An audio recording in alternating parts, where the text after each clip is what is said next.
आप सब बच्चों को एक सूचना बताया जा रहा है और आज 23 मार्च है ना। तो भारत सरकार का तुगलकी फरमान जारी हुआ है कि आप सब बच्चों का विद्यालय फिर बंद किया जा रहा है क्योंकि कोरोना बढ़ रहा है। शांत रहिए कि आपका विद्यालय आज से 31 मार्च तक विद्यालय बंद रहेगा, ठीक है। और आप सब लोगों को बताना चाहेंगे कि यही काम पिछले साल भी हुआ था कि एक हफ्ते के लिए लॉकडाउन किया जाएगा जब आपका एनुअल एग्जाम चल रहा था, और तब से लेके पूरा साल जो था वो विद्यालय बंद हो गया, जिससे आपकी पढ़ाई बहुत ज्यादा नुकसान हुआ। और इस साल जब विद्यालय खुला, आपने किताब कॉपी अपना सारा व्यवस्था कर लिया, तब हमारे तुगलकी फरमान जो हमारे सरकार हैं वो अब आदेश कर दिए कि अब फिर जो है कि ये विद्यालय फिर बंद होगा।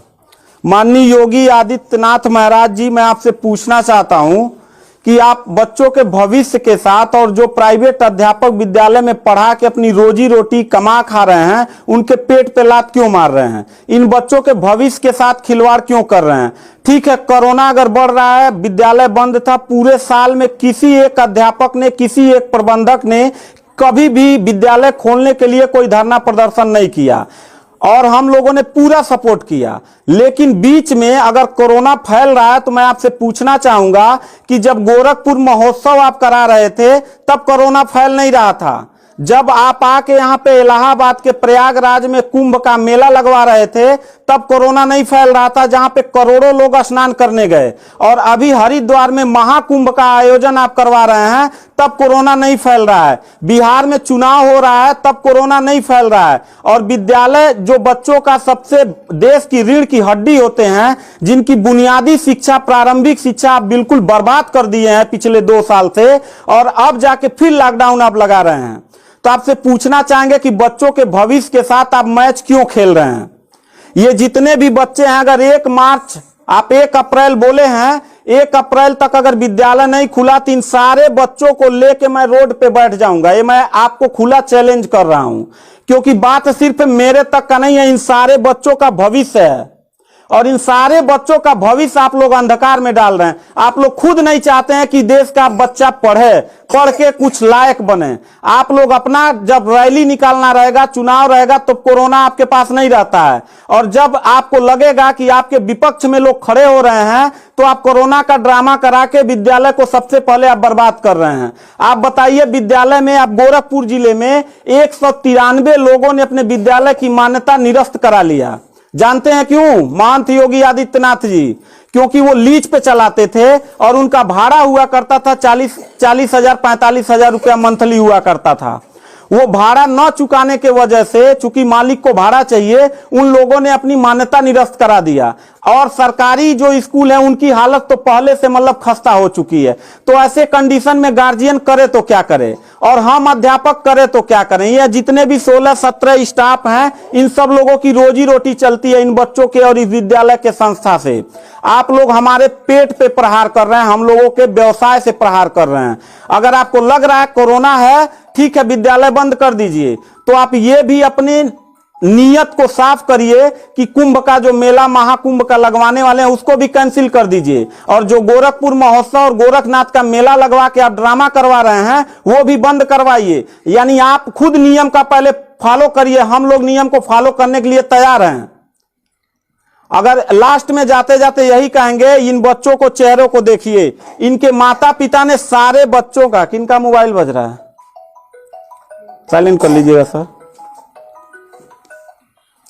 इन सब बच्चों के माता पिता ने, बच्चों कितने लोगों ने आप किताब कॉपी अपना सारा कंप्लीट कर लिए हो? पता है, एक एक बच्चों की किताब कॉपी 2-2 हजार रुपए की आती है। आप फिर लॉकडाउन लगा दिए, इनकी पूरी पढ़ाई बर्बाद हो गई। अब यानी आपने 1 हफ्ते का लगाया है, आपकी नीयत पे तो मुझे 100% विश्वास है ही नहीं है कि आप करोगे क्या।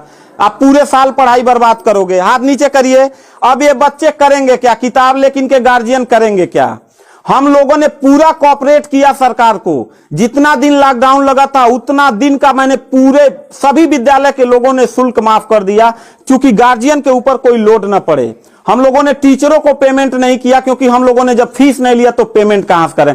हम लोगों ने पूरा सरकार का साथ दिया, जितना हो सकता था सब लोगों ने साथ दिया।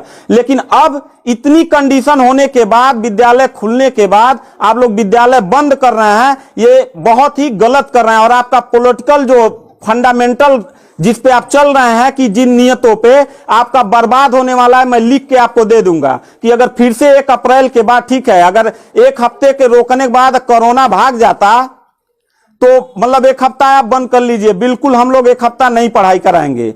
लेकिन अगर फिर साल भर का ड्रामा आपने किया तो निश्चित तौर पे याद रखिएगा कि तानाशाही उतना ही अच्छा लगता है जितना तानाशाह के अंत होने का समय ज्यादा दूर हो, और आपका समय बिल्कुल नजदीक आ गया है।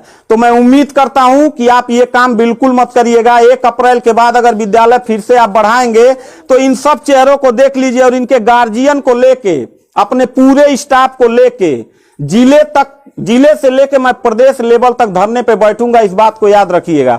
क्योंकि सवाल यहां सिर्फ मेरे रोजगार का नहीं है, मेरे जितने सहपाठी और जितने मेरे कर्मचारी लोग हैं और इन बच्चों के पढ़ाई का भविष्य का सवाल है। तो मैं इन बच्चों को लेकर धरने पे बैठ जाऊंगा और जरूरत पड़ा तो असंवैधानिक भी हो जाऊंगा।